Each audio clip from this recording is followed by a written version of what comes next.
Brought to you bye रजनीगंधा।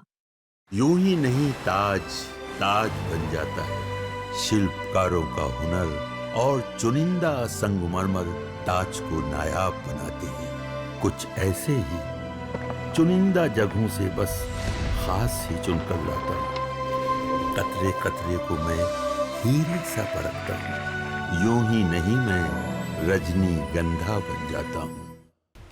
रूस Ukraine जंग को लेकर अमेरिका का रुख एकदम सख्त माना जा रहा था, लेकिन विदेश मंत्री एस जयशंकर से मुलाकात के बाद अचानक अमेरिका का बयान बदल गया। जी हां, रूस से तेल खरीद को लेकर जिस तरह अमेरिका भारत पर दबाव डाल रहा था, अब वहीं से एक बड़ा यू टर्न सामने आया। आखिर जयशंकर की किस चाल से अमेरिका का रवैया बदला, आज इसी पर पूरी डिटेल देंगे आपको। दरअसल रूस और यूक्रेन के जंग को लगभग 2.5 साल हो चुके हैं। इस जंग को रोकने के लिए अमेरिका लगातार रूस पर कड़े आर्थिक प्रतिबंध लगा रहा, लेकिन रूस ने तेल की सप्लाई जारी रखी और कई देश सस्ता कच्चा तेल खरीदकर अपनी जरूरतें पूरी कर रहे हैं। इनमें से सबसे बड़ा नाम है भारत। भारत ने रूस से बड़ी मात्रा में डिस्काउंट पर क्रूड ऑयल खरीदा। इससे एक तरफ भारत की पेट्रोल डीजल की कीमतों को नियंत्रण में रखने में मदद मिली, वहीं अमेरिका को यह कदम बिल्कुल रास नहीं आया। ट्रंप प्रशासन जो अब फिर से व्हाइट हाउस में है, उसने इस पर नाराजगी जताते हुए भारत पर 25% पेनल्टी टैरिफ लगा दिया, जिसे 27 अगस्त से बढ़ाकर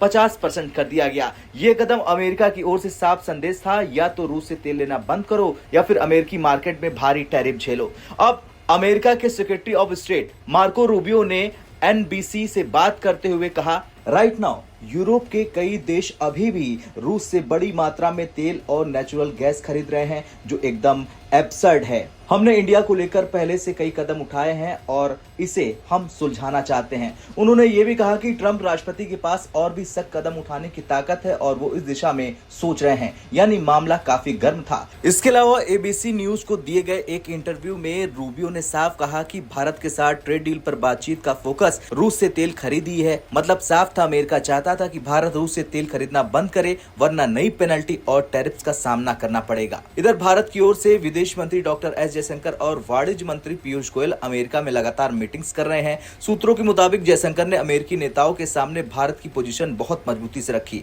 उन्होंने समझाया कि रूस से सस्ता तेल खरीदना भारत की आर्थिक स्थिरता के लिए जरूरी है। अमेरिका अगर भारत पर दबाव बनाएगा तो इससे दोनों देशों के रणनीतिक रिश्तों पर असर पड़ेगा। मोदी सरकार ने भी इस पूरे मसले पर बिल्कुल नो नॉनसेंस अप्रोच अपनाई है। पीएम मोदी बार बार स्वदेशी और मेक इन इंडिया पर जोर देते हैं, जो अमेरिका के लिए अप्रत्यक्ष संदेश था कि अगर टैरिफ बढ़े तो भारत भी अपने घरेलू प्रोडक्ट को बढ़ावा देगा।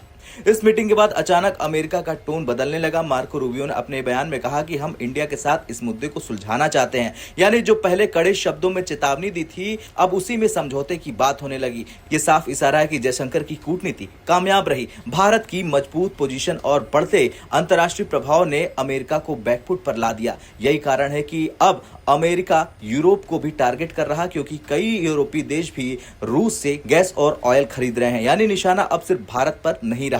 ये पूरा मामला भारत की डिप्लोमेटिक जीत का बड़ा उदाहरण है। पहले जहां अमेरिका की धमकियों को लेकर आशंका थी, वहीं अब हालात उल्टे हो गए हैं। भारत ने साफ कर दिया कि वो अपनी ऊर्जा जरूरतों के लिए किसी भी देश के दबाव में नहीं आएगा और आर्थिक रिश्ते परस्पर सम्मान पर आधारित होंगे। ये वही नया भारत है जो डील्स नहीं बल्कि शर्तों पर बात करता है। अब आपको क्या लगता है कि अब भारत को रूस से तेल खरीद जारी रखना चाहिए या फिर अमेरिका के साथ कोई समझौता कर लेना चाहिए? कमेंट में अपनी राय जरूर दें।